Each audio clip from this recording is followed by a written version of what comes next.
Hey everyone, this podcast is for entertainment purposes only. Although I am a licensed clinician, I'm also just a person. I love to be able to be in my real life and speak from that point. And that's where this podcast is coming from. So enjoy. Searching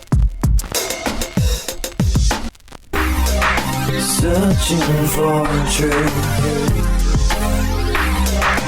looking for answers. There must be a way to another day.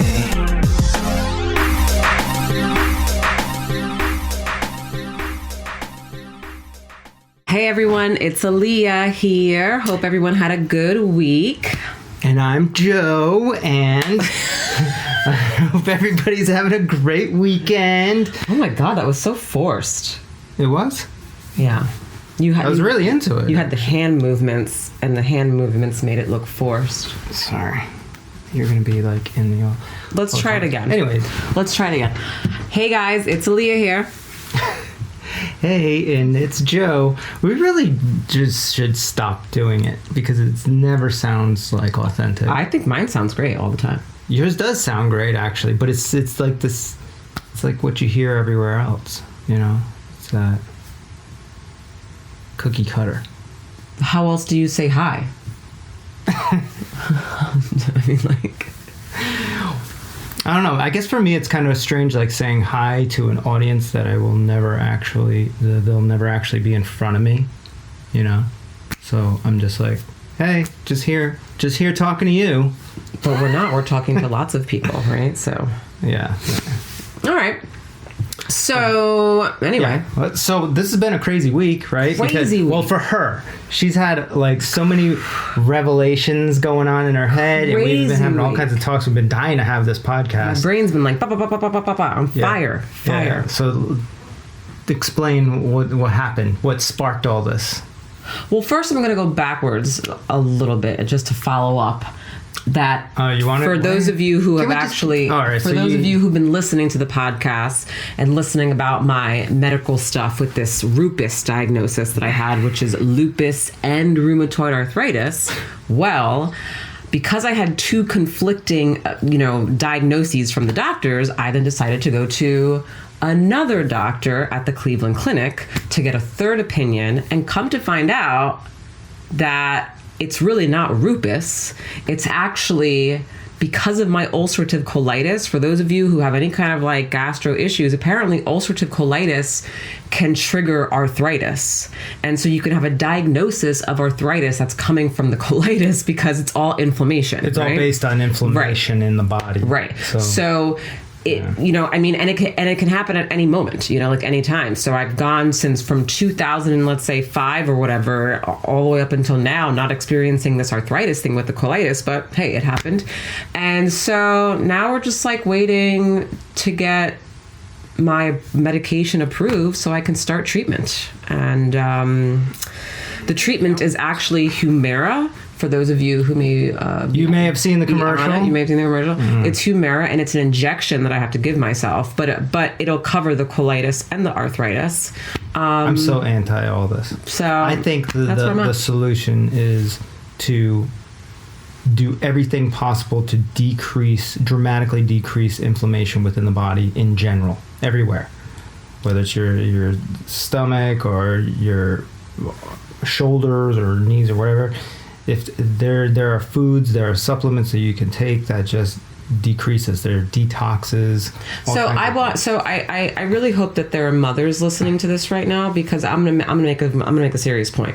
This is the guy saying that who travels back and forth for work, who's not really here for more than 2 weeks, who leaves and comes back, who's home that has to handle a toddler and a 105-pound dog. Me. So yeah. I get that, to do things to help the inflammation, which I have been doing, by the way. But at the end of the day, that stuff takes a long time, okay? And while I'm here as the primary person who's taking care of a 1-year-old and a 105-pound dog, I need to make sure that I can use my fucking shoulder and actually pick things up, which I wasn't able to do.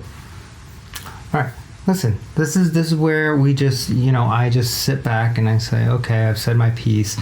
You know how I feel. You know what needs to be done. And then she goes through the process. And then 6 months from now, she'll be doing exactly what I just talked about. Well, hopefully I'll be on Humira then. So no, you'll be off the Humira. You'll be like, that's bullshit, because there'll be some sort of stupid side effect that you hate that combined with other things, you probably get tired or some random fucking shit, and then we'll end up being right here talking about how to decrease inflammation. So we'll just remember that it's documented now. So. On another note, though, with my stuff, I have taken out all tomatoes, milk, dairy, gluten, coffee, alcohol. Which again, I do also. Besides the tomatoes. You don't do the tomato. Besides the tomatoes. And you're not that great on the dairy either. You kind of cheat on it. I don't eat dairy though every day. Like, are you kidding me? Yeah, but you'll eat. We have no dairy in this house. Yeah, but you'll eat things with like bits of cheese in it or something like that. Like, I'm super strict about that.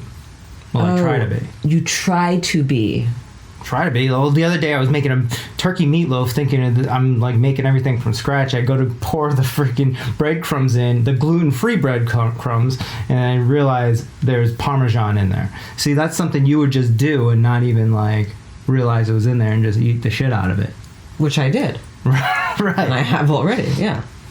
And I stopped because I realized it in the middle of it, but and then I ate that and I got a little bit of a tummy ache actually. But besides that, the tomato and getting rid of the dairy, the coffee, and alcohol, tomato sauce was a huge one. Because that was the reason why I cut all these other things out. And then I was like, why am I still like bloaty? And then, boom, cut that out a few weeks ago. And I haven't had anything. I've been like perfectly fine. Super clear-headed. Everything's good. So there's that. Okay. Yeah. And so there's all the health stuff. Yeah. I mean, if you guys see me, since we're videoing, moving my jaw as I speak, I'm not on drugs. I am just on Humira, maybe. I have arthritis in my jaw, and so that's why I'm doing that. So yeah, man, let's get down to it. This has been like wild stuff. Hold on, wasn't there one more thing? Oh, we were gonna talk about like soul and the schooling thing, but we can get to that after. Yeah. So the main thing. Go ahead. What sparked all this like interest in history and whatever? So basically, I don't know if you guys remember if you heard the podcast, but I'm not a history person in any way, shape, or form. I really know nothing about history. I can just openly admit that it's just not my strong suit at all. However, when I will say, I think when I met this person, Joe, because your thought process is just so like challenging and just out of the box and you just go with it and philosophical, it gets me going, right? And I don't really think I've had anyone in my life really go on that level with me. Do you know what I'm saying? I've always had it, but I never like used it, I think, as much. So anyway, but we always had like good conversations. Yeah. But I could always only go so far with you because once you start getting into history and like I'm out of it. I tap out. I'm bored by this, right? So, but anyway, lately I've been like really super into this stuff. So, I watched recently the movie Judas and the Messiah. First of all, which I have not seen yet. She watched it by herself. Mind blown by it. I thought it was a fascinating movie. Now, in school, okay, I don't know if anybody has experienced this, but in school, Melton's calling me. Damn it. Hold on. No. Let me just tell him that we're doing a podcast. Just call him back. Hey, Dad. Hey, what you doing? Hey, we have to go because we're live right now doing a podcast. Well, show him. Oh yeah, everyone, this is Melton. Right. He's gonna be on one of our shows. Though. I'd send you some information on that gene testing because you have mentioned that. I just wanted your gene testing. He's talking about. My dad's an eye surgeon. Sonia's psychiatrist recommended because they have I guess when they're having issues. Dad, I have to go. I'm doing a podcast. Oh, okay. So get back to me when you're through. All right. Bye. Love you. Love you. Bye. This guy. So anyway, when I was in school, like middle school, high school, stuff like that, and they were teaching us about history, whenever it got down to the Black Panthers, whenever, let's say, it was brought up, it was always brought up, from what I remember, which is not that much, but from what I remember, it was brought up in a very negative way. Okay. There was nothing positive about the Black Panthers in any way, shape, or form. They were radicals. They, had guns. They were violent, blah, blah, blah, blah, blah. Interesting enough, when I spoke to my dad about it, who actually was a part of that time, he also said that the Black Panthers were also portrayed to them on the news as violent and awful and radicals as well. So when he saw the movie too, he was like, oh shit, I didn't even realize that there was like a whole other, piece to this story. So and he was in some of these protest groups. My dad was definitely in. Yes. Yeah. Well, he was when he was in med school, he was a part of the Black Student Association, Black Student Union, and the Hispanic Student Union, because we're Puerto Rican, but he went out and would protest and the whole nine. But so when I watched the movie, which is focused primarily around Fred Hampton, who was the chairman of the Chicago chapter, I think it was in Chicago, and then Bobby Seals and Huey Newton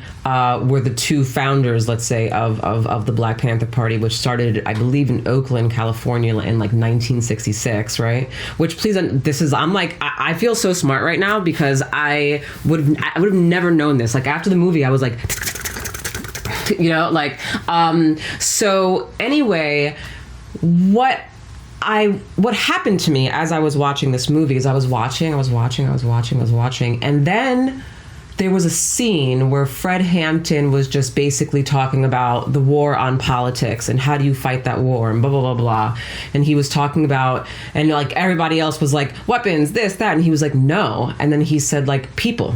There's power in people, right? The more people we have, that's how we're going to fight this war. And it didn't matter what color you were. He had a whole thing of white people, black people, Hispanic people, Native American Indians, like they all came together for the same cause. And as I was watching this, it dawned on me. It was like a light bulb. And I was like, oh, I'm married to a Black Panther. And then I immediately texted Joe and I was like, you're a Black Panther, right? And then Joe was like, actually, they're just black constitutionalists. So he's they like, believe in the First Amendment, the Second Amendment. He's like, if that's what you're, And then I was like, oh my God, they are just constitutionalists, right? Like that's what they're pushing, like the whole nine, right? Like why are they walking around with these guns? Which, by the way, based on this movie, Fred Hampton was really not about like violence or anything like that. He was very much like, leave the guns here, blah, blah, blah, blah. We're going to talk about this and talk it out and kind of have strength in numbers. He was really, really on a whole different, and I'm not saying that every person in the Black Panther Party was like that. I mean, from what my father has talked about, because I asked him some questions, there were some people that just really went with violence first, depending on what chapter they were in or whatever. There's but always extremists in all yeah. But I mean, like there was so much good that they were doing too within their community. I mean, they set up schools, food, transportation, like activities, like all this stuff for their community, and the whole thing was just this fight against also the police, because the police were just so brutal, especially back in those times, against any like minority, so it was really to be able to kind of protect your community and fight for your rights, right? And fight for the Constitution and fight for all those things. And so I'm like, yo, I'm about that life. Do you know what I'm saying? Like that was like all of that makes sense to me. Yet none of that was communicated to us when I was in school growing up. That really wasn't something that was like at all. Well, nothing important is ever taught you. It was never communicated, which is why, in all honesty, I don't remember anything that I don't really remember a lot of middle school, high school, or even bachelor's. I remember my master's because it was specifically focused on what I love to do, to be honest, But everything else that I heard, I was like, right. Nothing really hit me. And then everything was just so like, for example, like everything I learned in school was like basically what my dad spits, like in terms of like from the news or just from like what the government wants you to know or like whatever. Like everything's so robotic. Like it's like, and I was just like, I mean, like there is no, it's like, oh, Black Panther, they go in this box. Radical. Everybody that's a Black Panther is like this. Right. Because and that's not true. Like everyone's everybody different. That's in that group is just a human being with different thoughts and whatnot. Yeah. I mean, it was just so amazing. So my mind was blown. Then it also hit me as I was watching this movie, and I don't know why it took this movie for me to really kind of put everything together, but then it hit me that, oh my God, nothing has changed. And then I was like even more mind blown, because I was like, the same shit they're fighting for in 1966, 70, whatever, is the same shit we're still trying to even, get going here. But it gets lost. And then it really, my mind exploded when we were in the bathroom having this conversation, right? And I was saying how, like, how even after school, I never bothered to research any of this stuff because I got so caught up in life, meaning I got caught up in partying, going out with friends, social media, which is new cell phone, blah, blah, right? Which is everything that right? And then it dawned on me yesterday as I was sitting in my car, I was like, oh my gosh. Oh, actually listening to Mike Tyson, because I love Mike Tyson. Mike had said something where he was just like, like once upon a time, we figured out, like we figured things out, right? Like without a phone, without a GPS, right? Like we just remembered because we had to. And now we're stupid. And I was like, oh my God, right.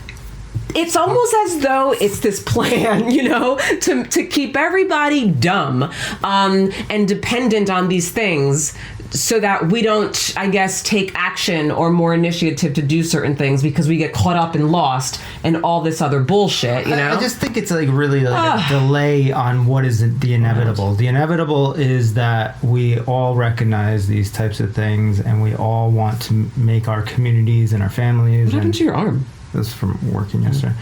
And we all want to make all of this stuff better. So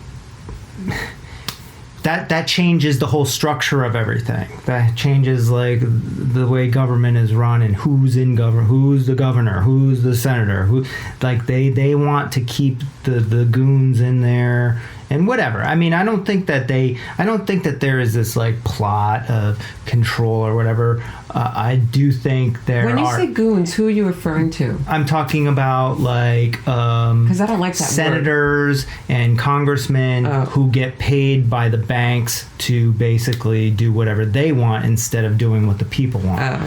I mean, goons can be used in a general term of goons is anybody that does things because they're getting paid to do it at a higher level or whatever. I don't know. I just made that up. But yeah, I don't think that there's like some conspiracy, but I do think that there are people that are aware of like, how things spread verbally and how information is exchanged. And they want to control the narrative, and they want to keep people. But that would be conspiracy. Is it? That would fall in line with that. No, because there's plenty of people who like don't have power that actually. Okay, so fine. Look at your dad. So if we don't use the word conspiracy, we can use the word manipulate. Sure. Yeah. I mean, what's anybody ever trying to do? Everybody's basically trying to like they have their way of thinking and they try to convince other people of that way. I mean, we're doing the same thing too, but manipulate. But it's like because what does manipulate mean? Just to change, to alter. Yeah, I mean I like to say like plant seeds really because it's not really manipulating. I put it out there. If you think that it's a good idea, that's why it's a convenient truth. It's our truth. We put it out there. And if you like it, then that's great. Then let's keep talking. If you don't have to. But the example that you were just giving, though, about the individuals who, let's say, are recognizing and seeing these patterns or whatever and how things go, and so now they're coming out and doing that. That is a manipulation because you're seeing what's happening. You're seeing the patterns, and now you're like, oh, let me come out and actually do this because this is going to do X, Y, Z, and blah blah blah blah blah. Yeah, that's manipulation. Yeah, but I don't think it's like this like I mean, I don't know. It could be, but I don't know if it's like this world control thing. I think it's more of like individuals that own they have certain, things that they want to be changed in their way. Like say like an oil company. Like they're not gonna go out and help a solar company do better than them, right? They're gonna put out commercials saying oil is better or whatever, right?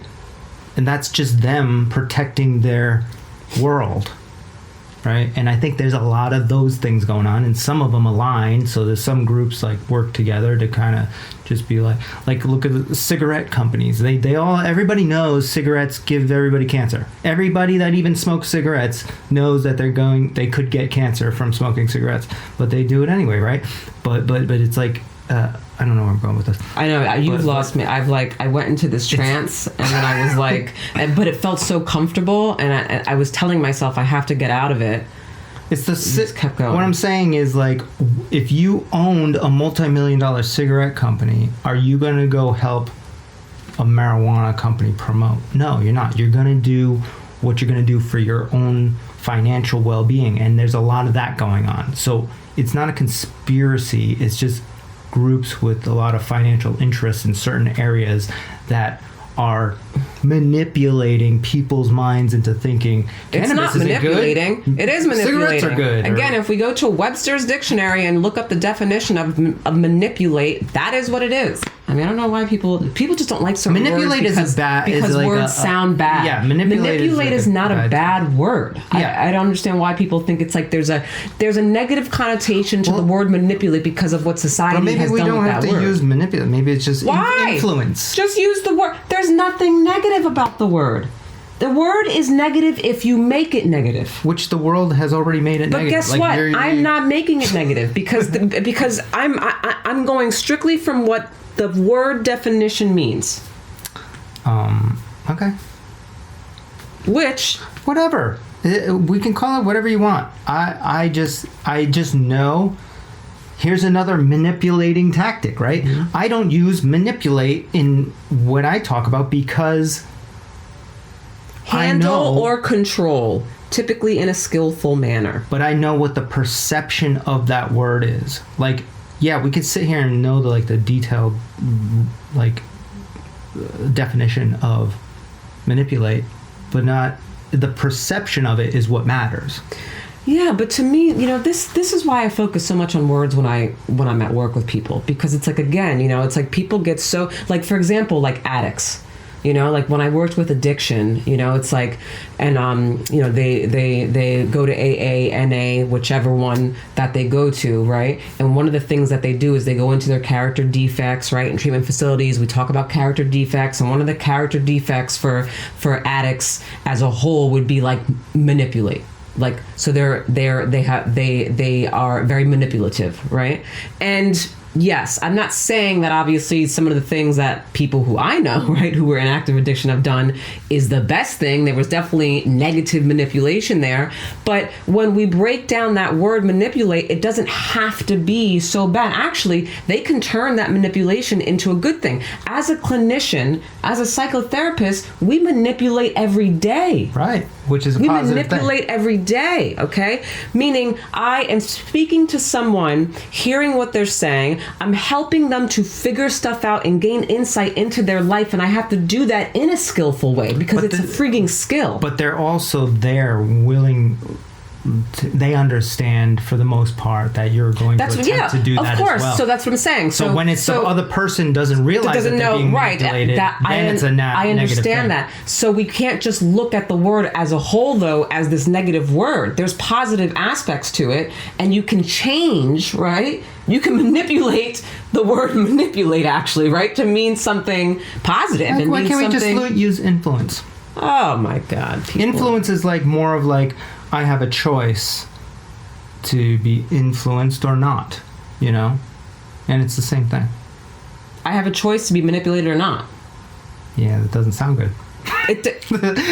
Whoever's listening right now, go ahead and it doesn't sound good because society made it not sound good. Right. But the word in itself So then you're going down this whole other path where you want to like start a whole new like movement towards making people understand that manipulation is actually a positive word instead of a negative. I'm not saying it's a positive you have to. word. That's the only way. I'm saying that there are positive pieces to it. It doesn't have to be this negative thing. Now, people can use manipulation in a negative way. Absolutely. Okay. But, there are also positive ways of going about it, And so when we're focused, let's say, on people's character defects and they want to get rid of this manipulative piece, guess what, man? In life, you need that shit.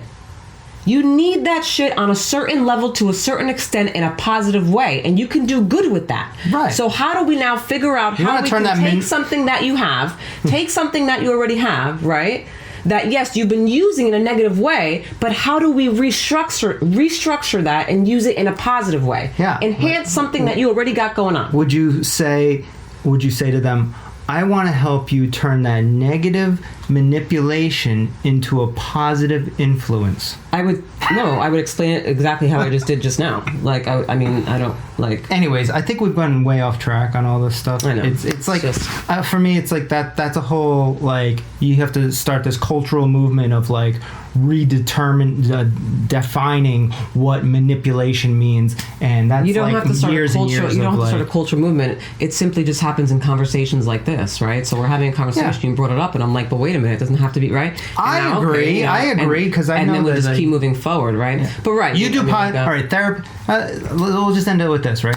Therapist is an example of positive manipulation.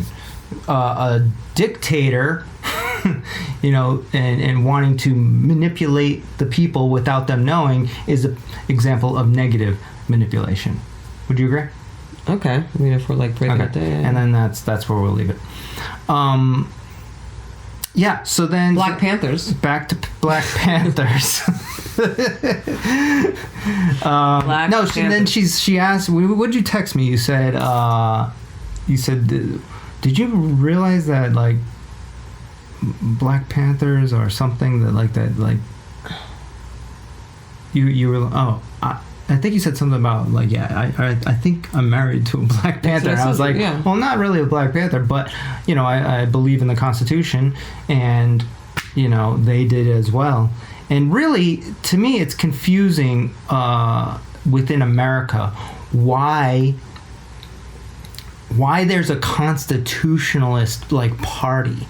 Like, everybody who is an American citizen who believes in freedom of speech, gun rights, and you don't even have to believe in gun rights, really. I mean, you just have to believe. You don't have to own a gun or anything. You can just be like, all right, it's good for people to have guns in case the government gets out of control or they start taking our rights away from us or something like that, or just shows strength or whatever, But if you're an American, that the Constitution is the definition of an American. It's just a bunch of documents and words that a long time ago we all said, if you're American, these are the things that you believe in.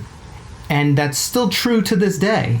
But I feel as though people are trying to change that, which is taken away. That you can change the Constitution, and there's a process to do it, I think for the most part it's pretty solid. But then you get into all this other stuff. People will say, like, well, the people that wrote the Constitution, they had slaves. Yeah, they did, because that's what they did then. And I don't agree with it.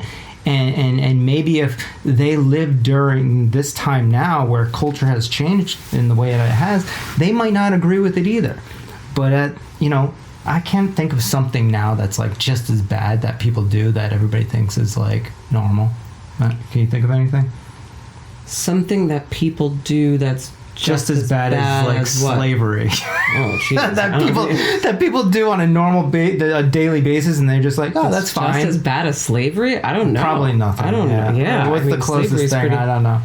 Yeah, but like back then, it was just like, unfortunately, and I don't condone any of it, but it was like everybody that had some sort of money was just like, yeah, you have these people working for you, and that's what you do.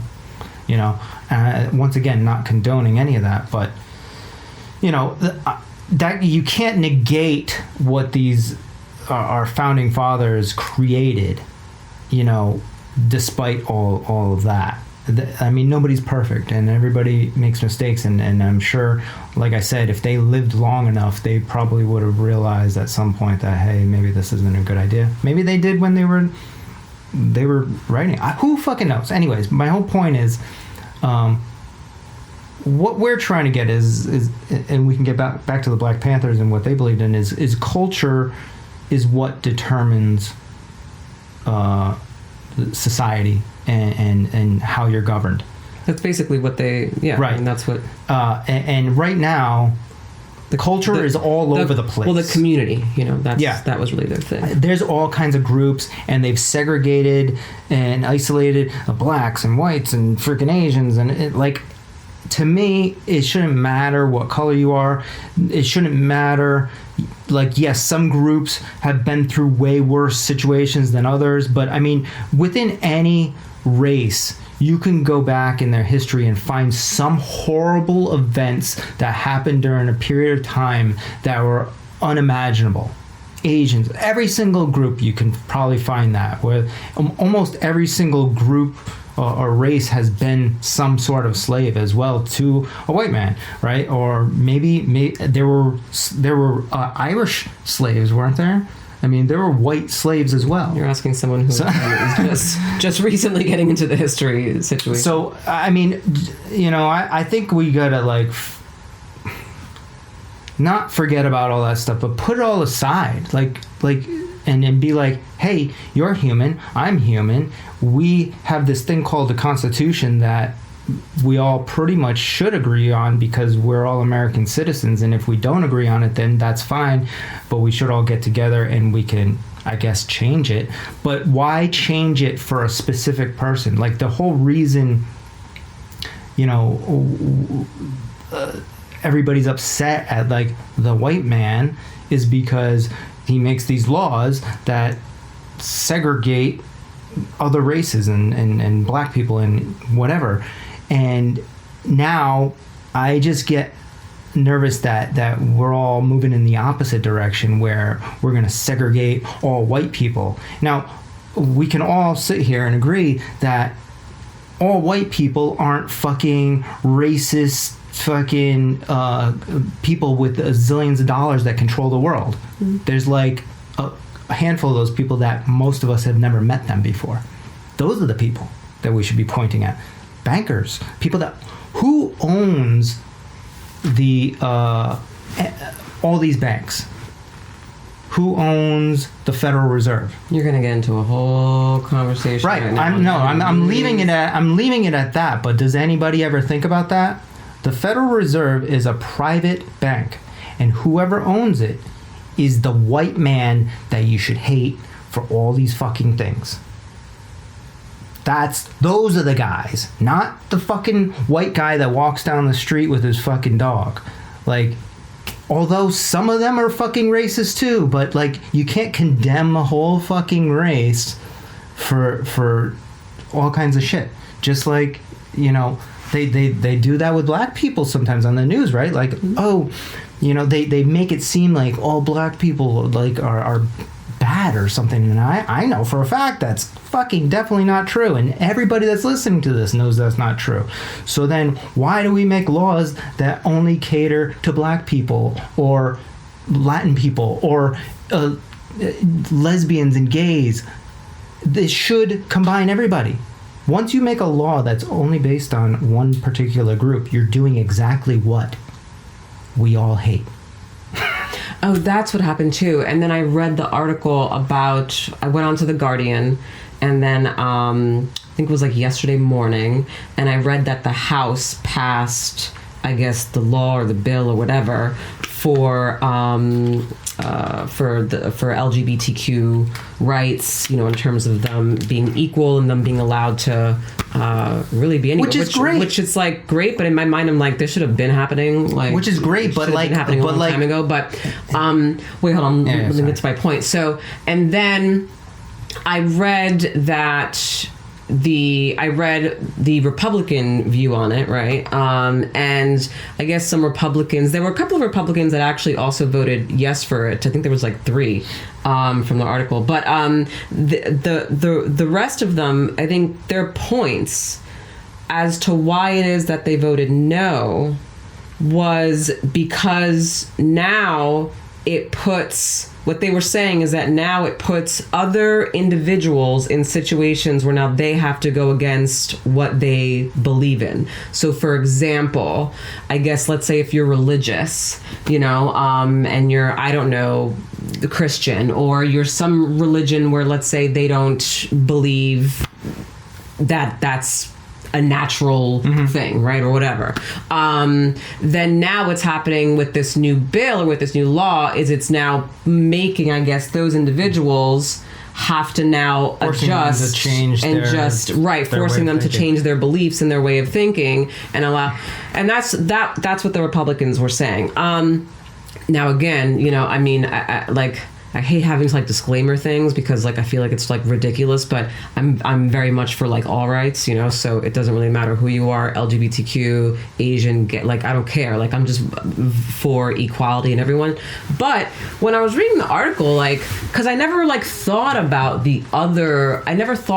other people's viewpoint on that, because other people, whenever I would hear their viewpoint, it was always just kind of no, I don't want it, but there was never an explanation as to why. And so then when I read this article and I read some of the Republicans' viewpoints as to why it is that they voted against it, I was I'm not going to be one to vote against it, but from how they explained it, if I had to jump into their shoes for a second and have empathy and empathize, I hear what they're trying to say.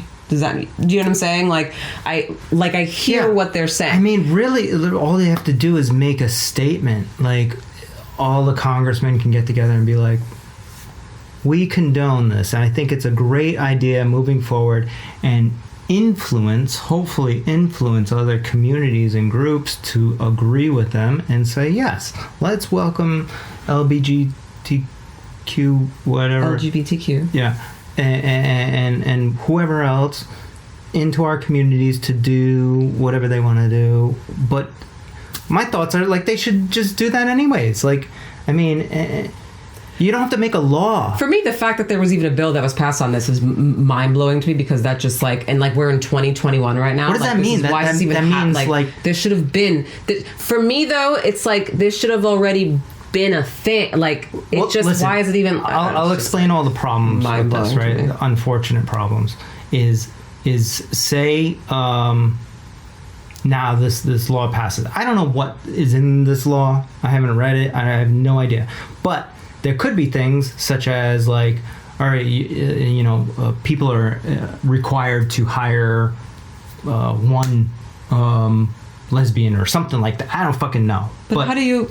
No. I was gonna go into a thing with that, but because I'm how do you just determine who's lesbian? Well, there's all these. You can't just look at someone and be oh, you're right. Right. Well, it's the affirmative action thing, which everybody was all excited about, right? And it's every corporation is required to hire a certain amount of black people. And everybody was yes, they should. But now the problem is what if you live in an area you don't even have a lot of black people in that area? What if it's a bunch of Asian people? What if it's a bunch of white people or whatever, right? Then you got to go finding black people so you can fulfill this requirement. And second of all, all right, even if you are in a black community or whatever, what if more I don't know, Spanish people or Indian people are better suited for that job and they do a way better job? They're killing it. Why would you hire somebody that isn't crushing it and wanting to do their best job and they're just geniuses at whatever the fuck it is, whether it's coding or whatever the fuck it is, and then be well, I'd love to hire you, but we only have one position and I have to abide by affirmative action, and so I have to hire this black guy, which also has the credentials, but not as good as this guy. As a business owner, I'd be annoyed and pissed off. Not because the guy's fucking black, but because I couldn't hire the guy that was best suited for the fucking job, right? People don't think about this shit because more people are employees than employers, right? So they don't give a fuck. They're just like, I'm black, I'm Asian, I should get that fucking job, whatever the fucking reason. And they don't think about what's best for a business to make fucking money so they can pay your fucking ass. You know? Some of these laws go counterintuitive. It's the same thing with the minimum wage. Everybody's souped up about this minimum wage that Biden's trying to pass. But if the minimum wage gets boosted, employers, people that own the businesses that pay the people in the communities, are going to stop hiring people. They're going to go buy robots or whatever the fuck else that's going to save them money, because they're not going to pay some guy to go sweep the fucking floors that they used to be able to pay him fucking like $10 an hour or whatever the fuck it was. Now they got to pay him an extra $5 an hour to do the same fucking job that maybe they can go spend whatever and go buy a fucking robot to go sweep the fucking floors. I mean, we got a robot vacuum that can fucking do that, you know? And then over time, you don't have to pay that fucking robot anymore. That's what's going to happen. Like, minimum wage going up is not helping anybody. That's my thoughts. You want to get back to the Black Panthers now? I've completely, yeah. When I stopped talking and then I went somewhere else. All right. Well, this seemed to be, the Black Panther thing seemed to be more of like, this was like your... For me, the first time I watched The Matrix, I was like, "Oh my God, I understand what this." I could see through all the bullshit now, and this movie seemed to be that for you.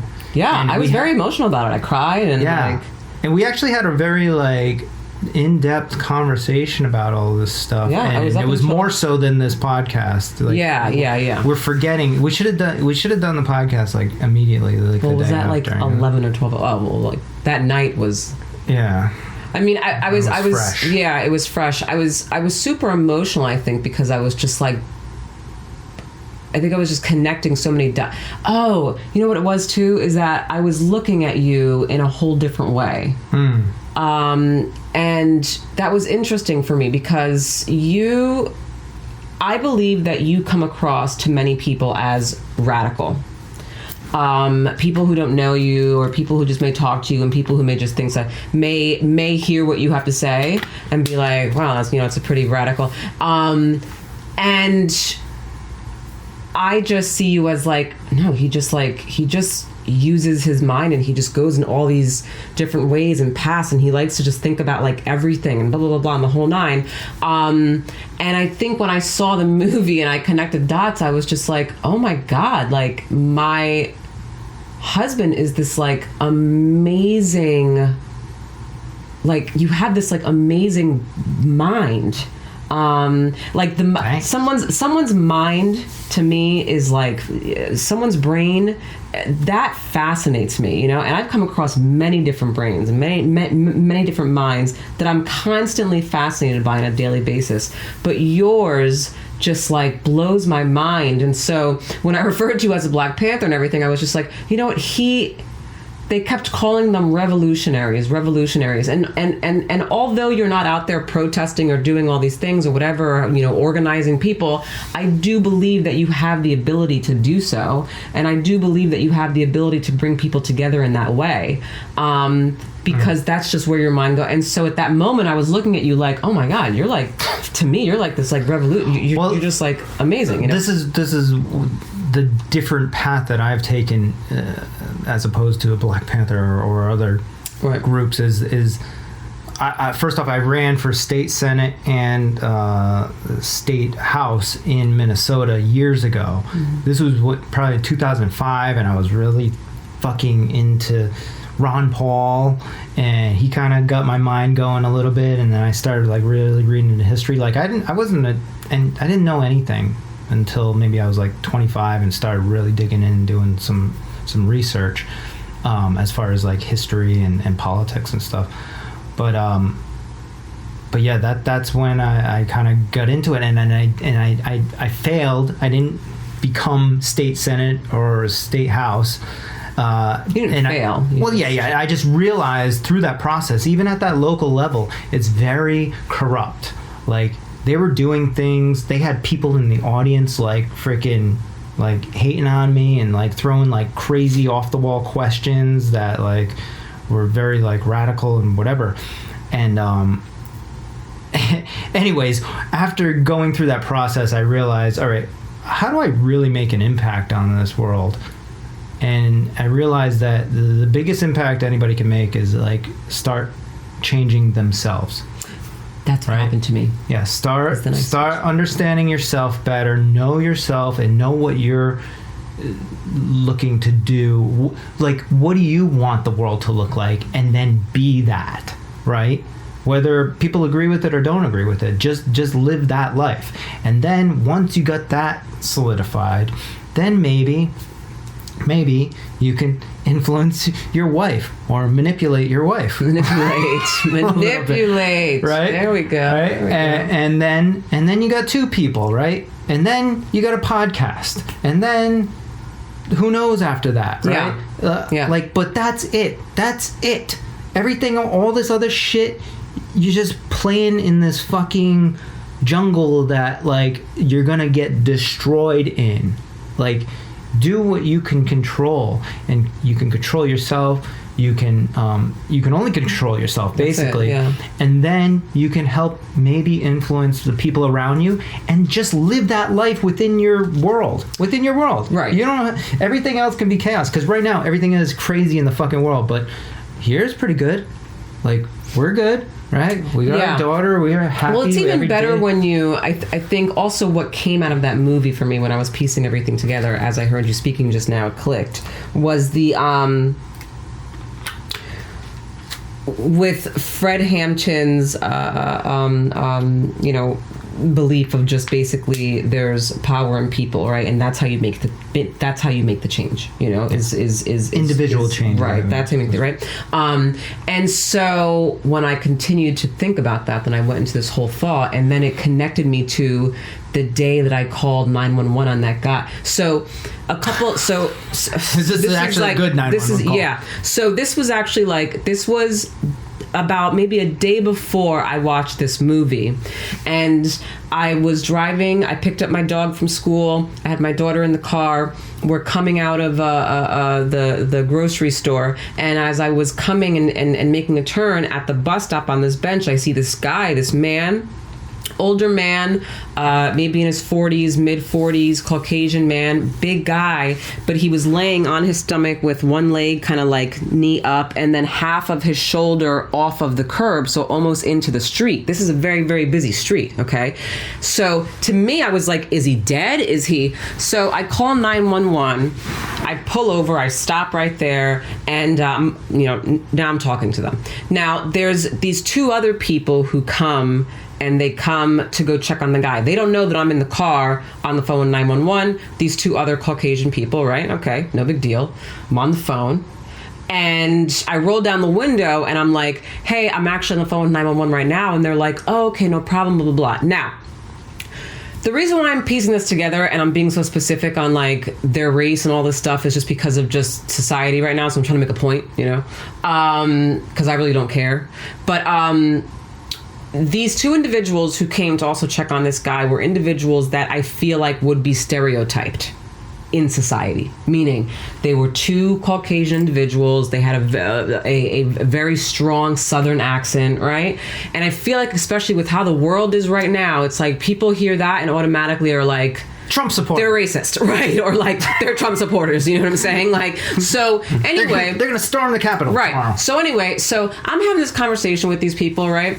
And I finished the call with 911, and I have my kid in the car, my dog in the car, and I look at them and I'm like, do you think I have to wait? And the man is like, no, that's okay. And he looks at me and he was just like, thank you so much for doing what you did. And I'm like, no, man, thank you. Like, for just even also being here with me to just look at the guy, like, thank you. And when I say this story, I do have to tell you, it makes me a little emotional, and it gives me chills in a good way, because in that moment, I felt connected to this other person. We were both here doing the same thing to make sure that somebody else was okay, and that's all that mattered. And none of you knew each other. No, that's all that mattered. It didn't matter about his fucking accent. It didn't matter about the color of his skin or mine. It didn't matter. And that to me was just so powerful. So, see, now I'm getting emotional because that was a very, very powerful moment, you know? And so when I watched Judas and the Messiah and I see all these people, all these colors come together and just how they thought and what they're, and I'm like, man, that is what I want to do. And I don't think I did it enough. I will definitely admit this. I don't think I did it enough. I don't think that I'm a clinician, but I'm also just a person, like I say, you know, and I think in my regular life, I wasn't doing it enough, meaning I wasn't connecting enough. I wasn't giving love enough, and not to my people, to just anybody. Like, why hold back the love? Right, to just anybody. It doesn't matter. And that's what blew me away. That's what blew me away, and that's why I got emotional. That's what it was. And unfortunately, I think right now, like, it takes a sort of a traumatic incident such as that guy on the street to bring people together, to forget about all these other things, right? Imagine if we could just live in a world where people just forgot about all that shit. Forget about what color you are, or what type of accent you have, or where you're from, or whatever, and they just treat you as a human being and said, come on in and have a cup of coffee, or whatever the fuck it is, you know? I think we can get there. I think we're getting there. There's a lot of communities that are like that. Well, we can absolutely get there. I do. I mean, I think I have more faith now that we can get there than maybe I did once before when I was younger. But I also think it's because I didn't, again, I was so caught up in just everything else in life. Why though, too? Because you've taken it in more. Instead of watching the news and looking at all this shit that you have no control. You can't fly to fucking Atlanta and go save some fucking kid that got murdered in the street or whatever. So you just feel overwhelmed, right? Mm-hmm. But when you bring it back to yourself and your community, and you're walking in your neighborhood and you see some guy hurt on the street, you're helping your fucking community and you're doing something. You have control over that. It feels so. Even when we moved, so I'm from New York, right? And even when I met you, I believe that I think anyone who knows me and sees me on the street or whatever knows that I probably don't have the most approachable look. You're better now because I got you to start smiling. But that's what I'm saying. I never had the most approachable look. I'm very but again, as a New Yorker, I'm very much vroom. Like, don't even fucking play. Do you know what I'm saying? Because that's just the New York culture, right? And so I brought that here with me to where we live now in Florida, because that's just how it was, It's like, act like you know? So anyway, when we were living in Miami, I was also very much the same way because it was Miami, right? So it's like another city, act like you know, right? But I felt, it's like, I almost felt heavy, it's like so many years of just this face when you're out of it's just so exhausting, right? It's like a mask, right? So it's so exhausting. Mm. Now I took the mask off, whenever, let's say I would be at my friend's house or dad's house or whoever, people who I'm comfortable, right? Mask comes off, right? But when I'm in the subway or out on the street, it was like, bam, they're not humans around you. Yeah, it was right? It was like, I can't trust anybody. You know what I'm saying? Like, I can't trust anybody, So when we moved to this place where we live now, this area where we live now, which I don't want to say, but when we moved here, it was like, I don't know, it was like that heaviness that I felt that I had to carry. I didn't want to carry anymore. And so I remember going for a walk with our daughter, and it was so nice outside, and I'm walking, and everyone's just walking their dogs in the street here, and it's just everybody so everyone says hi, and I was introducing themselves, right, and I was just like, hi, and usually I'm not one to really, again, because of just my culture, I'm not one to just say hi to someone who's walking. Usually I'm just kind of like tunnel vision, walking. I have a plan, goal. Yeah, now you I gotta say get hi somewhere. first now. This. Now I'm like, hey, how are you? You know, like I'm that and it feels so good. I love the way it feels, you know? And so yeah, just that whole energy, man. I mean, it just that I do have faith in. I do have, especially because I see it here. Yeah. Everybody in this area is just like so amazing. I mean, they're all the same way, you know? I mean, I have faith. I've seen it evolve in you over the years, and so anybody can do it. They just have to choose to take that mask off or whatever, you know. It's a slow process though, but you shouldn't be frustrated because like within yourself, you could change that today. You could be like, today I'm gonna go say hi to people and see how that feels and test it out. And if you get good vibes from it, then you can build off of that. If not, then cool. And I'm not saying also, because when I tell people this too, like I'm not saying like to loot like for me, like I have opened myself up and made myself more vulnerable, right? So therefore I'm putting myself out there more, hi, how are you, blah, blah, blah, because I want that energy. But let's not get it twisted. It's, you know, I'm still like, I'm not oblivious. Well, she's still like, she's still growing. I'm not oblivious, you know what I'm saying? Like, and to be honest, I really don't want to walk around the earth as oblivious. Like, I still want to, you know, like, it's okay to still have though, like, little things up, just, you know, just to keep, because you never know, like the world is, right? Well, but at the same time though, I'm not going to allow, see, that's what I was doing before. I was allowing that stuff before to prevent me from making those connections, right? Now, I'm not allowing it to prevent me from making those connections. It's still there, but I'm not allowing it, right? I'm not allowing it to dictate what I do, right? You're in control of it. Exactly, right. You bring it in and out when you need it. Right. But the fear is ultimately what is preventing someone like you before to say hi to this guy that may fit this other description that maybe has been implanted in your mind years ago of a type of person that could do harm to you, right? When, like that guy that you interacted with the southern accent or whatever, when you're trying to help that guy, maybe on a normal day, if you walk by him, you may have subconsciously stereotyped that guy of as something that you've seen in the past that could be harmful to you. So maybe you wouldn't say hi to him. But you don't know if that person is that person that is in your mind, that they planted in your mind, until you say hi to them. Until you start talking to them and realize, in most cases, they are not that person. It's a very rare situation where there are people that want to kill and hurt other people. It's very rare. I think it also, though, I will say where you live in community is also like, because like, for example, like, I mean, like, now, let's say I go back to New York, right? And I go visit my family, friends, blah, blah, and I'm out there. I don't really, I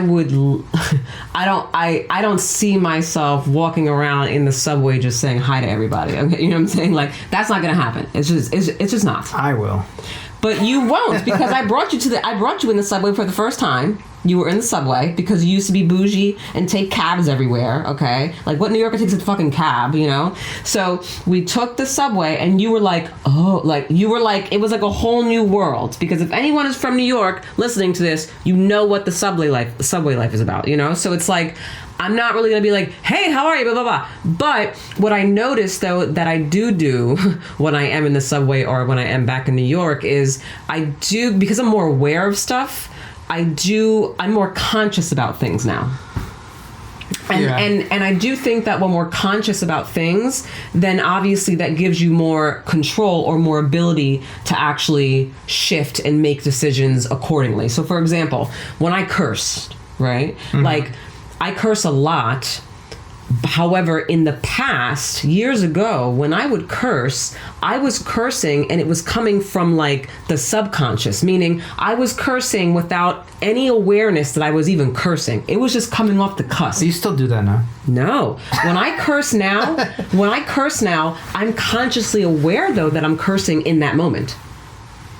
Okay. Whereas before, I wasn't always aware that I was cursing in that moment. So I could be having a conversation and be like, hey, blah, blah, blah, and talking, right? And getting real hyped and maybe say the word fuck or this or that. But I never was aware that it was coming out of my mouth. It was just like it was just what was like happening. Now, when I curse in those moments, I am completely aware that I am using this curse word and I'm using it for whatever reason. So to express expression. Yeah. And how it got to that point for me was when I worked at this one treatment facility, the supervisor at this treatment facility, we all came from up north, and so we all were big cursors. And he actually, the supervisor of this place, the clinical director actually, was very religious. And I loved him, amazing clinician. But he had a whole thing going on with us, and he was like, hey, let's all there was like 7 of us, and he was like, let's do this thing where whoever right? So if you're gonna curse, whether it be at work or at home, on the phone, in your personal life, right? Each time you curse, it's $1 that you have to bring to work, right? And put in this jar. So we're like, okay. So now it's not just even at work. It's like you have to now take accountability, right, for yourself and what you're saying outside of work when no coworker is around, okay? So you have to be honest, right? So everyone did that, right? That first week, I believe, with just 5 people involved, there was about like $500, like $300 to $500 in that, okay? Then we did it again, okay? And we did it for another like 2 weeks or whatever. And I think in 2 weeks, we had maybe like $200, right? So it was less, okay? The more conscious. Right. And so now we're becoming more aware. And that's what actually trained me to get me to a point where now when I say certain things and I do certain things, it's coming all from like, I'm aware of it. I still think that you swear like unintentionally though. No, I absolutely when you listen not. back to the podcast, like you. No, but I know I'm swearing. like I'm aware that I said that curse word and I'm doing it on purpose, or I'm doing it for like a skillful or tactful reason. Like there's a reason why I'm cursing. Okay. You know, so absolutely. Before, no, I had no idea, none. Yeah. But it sounds like I'm off the cusp because when I speak and when I'm cursing, it's so like, I'm like really like loud or whatever, and I'm this, and I'm getting, you know, like intense about it. So your perception is that, oh, she's just flying off the handle and just saying stuff. I always just said that like people from up north, they use the word fucking like, you know. You know, when in between sentences you're like talking to somebody and you're like, you know, for me it's like, or I think for me it's like yeah, or like people up north use the word fucking. Fucking. Like, oh, so you know that thing, that fucking that thing that fucking guy. Yeah. And then fucking, I went to the store. Yeah. And then when I came out the store, fucking in the middle. Yeah, all the time. Yeah. Yep, that's how it goes. Yeah. And then that's like mind blowing for people like down south or out west. They're like, geez, why are you swearing? But that's how you know, and that's how I used to curse, okay? That's how you know it's coming from off to just like wherever, you know? But now I can say a whole, you know, speak a whole story or whatever, you know, and not if you hear a curse, it's because I'm intentionally putting it there. Yeah.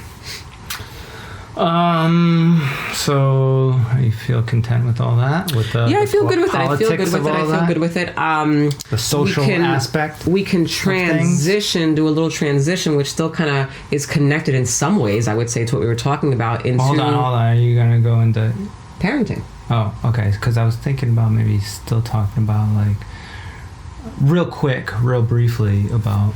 Well, let me see the time. It's 12 o'clock, so we have limited time left. Okay. All right, go ahead. The transition into... So what's cool about Joe and I, just as a married couple, is that thankfully we both pretty much believe in like a lot of the same things, especially in terms of like parenting and what we want for our kid. And so we were talking about... So there's been this whole thing like where I've wanted to move back north or just out of Florida because I don't like the school system out here in Florida. However, I'm not a huge school system fan, period. Which is interesting because I went as far as to get my master's. So let me make it clear. I am all for education. All for it.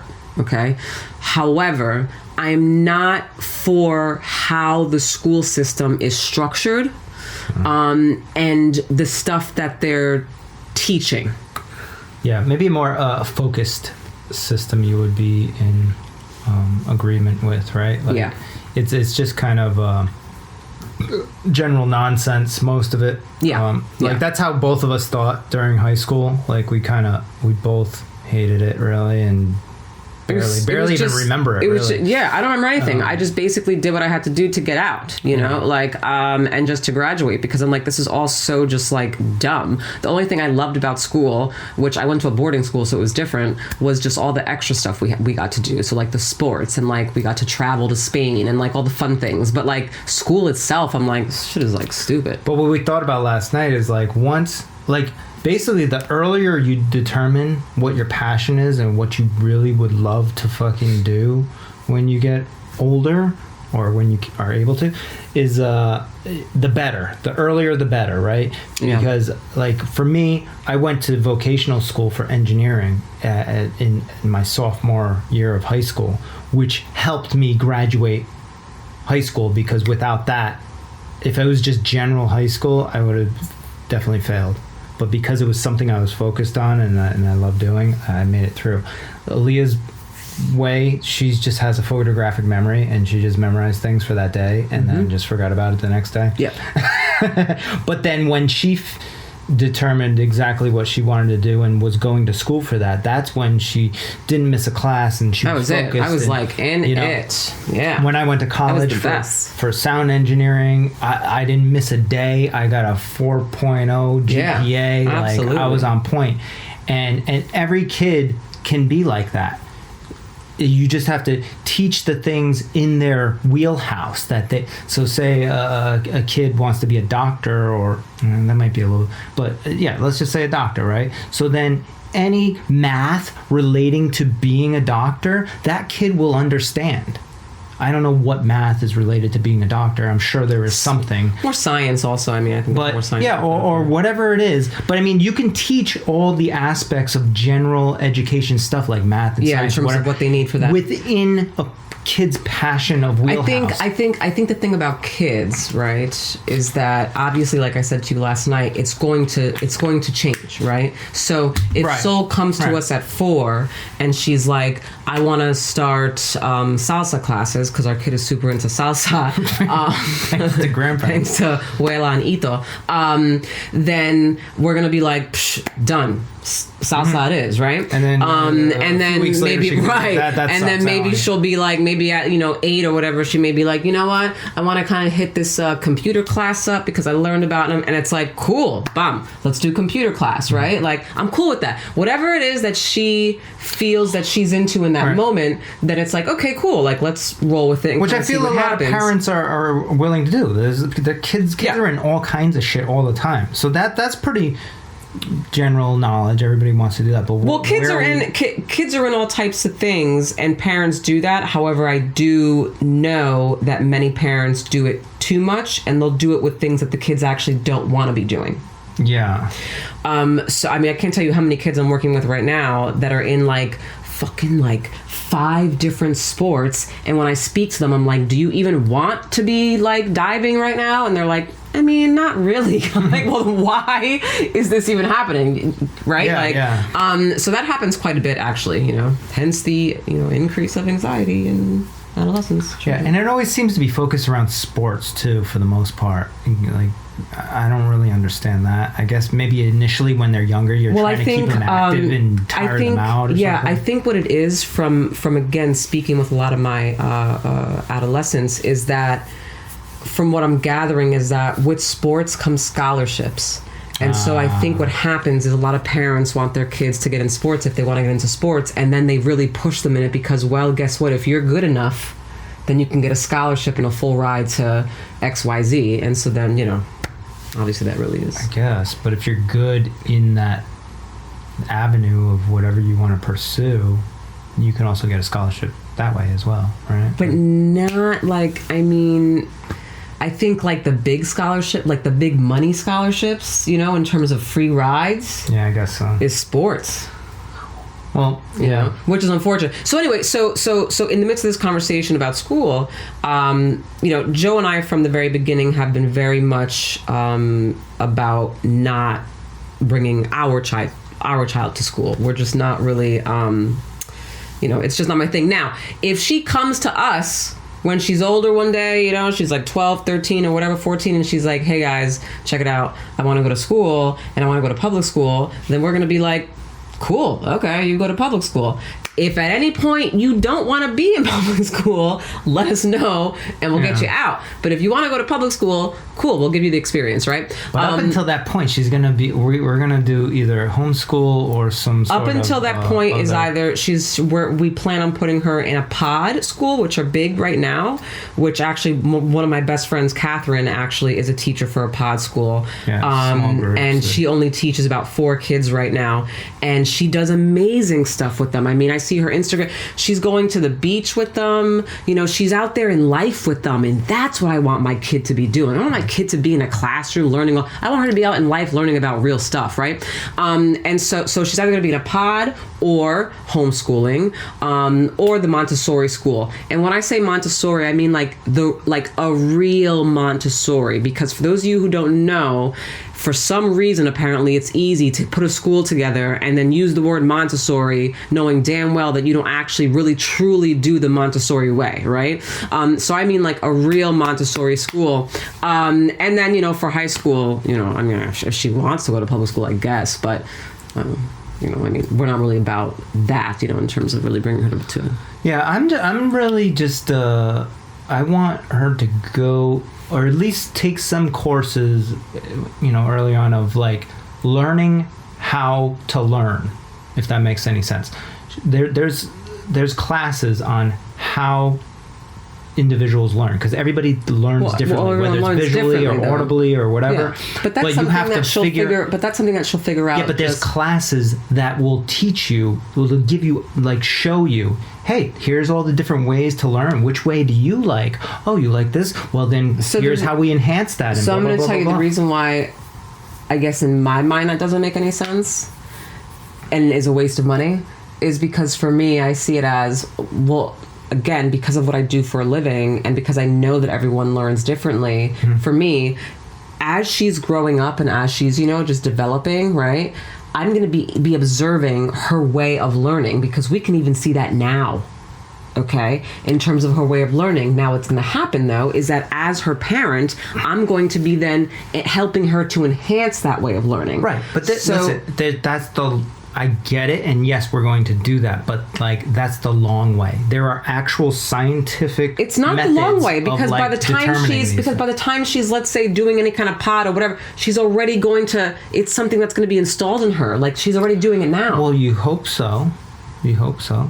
Well, I know so, because that's what we're going to be doing. Like, I know how this works, like in terms of like the brain. Depending on the teacher and like what they decide that they're going to teach and stuff like that. Like, this is what I'm saying. Like, I didn't learn how I knew how to learn until I went to college. I didn't understand it. I didn't know that there was a different way than how everybody else was learning. Okay. I didn't personally. I didn't. You might have. I don't. Yeah, I mean, well, I knew how I knew what I was best at, which is why I went to boarding school. Which I was always best in a small classroom with just like 5 people. I couldn't. All right. Well, it sounds like learn enough. You figured it out earlier, but like most for me, people, I think for me, maybe a reason why that is though is because again, when we were growing up, what did everyone do? Our parents sent us to public school. That's where you go, and then we and you memorize this thing in a chair, for a test, and then you memorize. So there was no other. Do you know what I'm saying? Like, there was no other. But Soul's not doing that. Yeah. She's not going to school. All right. Well, that was my whole point. Like, I definitely don't want her to just go to this one way of thinking place. God, no. And she's not. It would never happen, because she's not going into a situation where it's just this. This is another reason why kids are doing not well in school right now, and why they're losing motivation, is because you got these kids who, again, all learn differently. But then you're in the public school system where it's just one way of learning, okay? And then these teachers, unfortunately, don't have enough time to cater to 50 of their, or 100 kids, okay? In terms of having to cater to all their learning styles. And this is another issue. Right. This is another issue. So now the kid feels dumb. They feel like they can't learn. They feel like they don't want to do it. They don't want to read it. You know, and all this stuff happens. And then the parents over accentuate that as well because they're at home. Oh, why aren't you doing good? You right. Get A's and then the parent class, goes into the right? system. This is what happens. The parent then goes into the system, okay, because the teachers can put the grades in there. What happens, though, is that the teachers don't put the updated grades in. So now when the parents are going in online to look at the grades, it'll say F. Meanwhile, the kid's like, I turned in like 10 assignments and I actually have like a B right now. But then the parents go only on what the teacher... I mean, it's a shit show. And it's all about the grades. And you parents out there know what I'm talking about because that's how this thing works. It's all about the grades and half the parents don't even know what the fuck is going on, what they're learning. Like, for me, it's like... if you don't know what your kid is learning, then maybe you should learn it too, I guess. I don't know. Totally. But if it's dumbass fucking math that doesn't even fucking make sense, then that's stupid because, like, if 2 times 2, there's only one way to fucking do that. You put the 2 on top of the other 2, multiply that times whatever, and you get fucking right. 4, but you have to teach them how to multiply. Right. And I get it, but like, not you seen this fucking math where it's like the whole thing, like the whole fucking formula. charts, and it's crazy. Like takes up a whole page to do 2 times 2. Absolutely ridiculous. Like, that shit is dumb. That's dumb. It seems really smart, but it's dumb. And I don't want like parents to be like, oh, I have to learn that. That's not what I'm saying. I'm saying like, you should understand what your kid is learning for in general, and don't be like, why aren't you getting A's? You have to understand how the kid learns. Maybe they're teaching it in a way that the kid doesn't understand. It doesn't make any sense. Or maybe the kid's not even interested in it, and maybe they're bored. When they get older, they're not going to utilize that shit anyways because it's stupid to them. So then what? I don't know what then. Well, that goes back to what we talked about last night, I was saying, look, I don't care if Soul is not interested in school, okay, and she doesn't want to go to college. It's not her path. Maybe she wants to take the more artsy path, creative path, whatever, or she wants to be an entrepreneur, whatever it is. Guess what? Then look, this is the situation. Then, okay, I don't care if you have to pass. So what's passing? A C. Right? C, D, okay? whatever. C, D, anything but an F, okay? I don't care, but you gotta pass because you gotta obviously finish this shit to just at least have this and then, go wherever you want to go from there, okay? Like, to me, this whole grading system and the whole, it's just so ridiculous. Again, I valued my master's. I wish that obviously we can go from like A to Z, but we can't. You have to. Why did you value your master's? Because it's focused only on psychology and mental health. That's it. That's all. Which gets me back to my original point of like the sooner they can determine what it is that they enjoy doing, even if it's not like an exact career path, but you kind of get an idea of like what they're good at, what they like doing, then you can kind of harness that, focus that into, and cater the other topics, whether it's math or science or whatever, around that thing. Right. And that's why you accelerated in your master's. That's why I accelerated in sound engineering school, because I enjoy music and like, I was excited to go to class. You know what I'm saying? Like, I was like, yes, nice. First time in my life it took me until I was 23 to feel like that. To be excited to go to school. I loved it. I always say, like, I think it's one of the reasons why I would be excited to go back and get my doctorates is just because of, like, I know the amount that I'm gonna like learn just specifically around this my field, that it would just like be so cool, and it would all be focused directly. That's it. That's all. We have to wrap up though because our little sweet pea is up. Okay. I mean, I think maybe next time we should put down a list of topics though, because I think and I'm at fault most of the time going into these rabbit holes of... That was you. You went into a whole thing about Federal Reserve, this and that, the bank, blah, blah, blah, because it's all connected. All right. Well, then I guess your list then wouldn't make any sense, because then if you could put a bullet point on the list and still end up somewhere else. It's just how our brains work, Joe. Yeah. Yeah, but I mean, I just feel like our discussion the night of after you watching that movie was like so much more powerful than this podcast. But we did touch on that because we did. Because we didn't touch on it in that moment that we were like I had to think about it and get back to it, But we still hit it. Listen, guy, listen, don't stress. Listen, guy. All right, it's a great podcast. We're doing what we do. Yeah. So we're trying to manipulate our little community that we have here. Is that like no influence? That's what I say. All right, but All right, everyone. I definitely enjoyed this. I hope everyone has a great weekend. I'm sending truly sending love and positivity and camaraderie. Yeah, don't be scared to talk to the guy walking down the street that looks creepy. Yeah. He might be a real awesome dude. Bye, everyone. Love you all. All right, love you.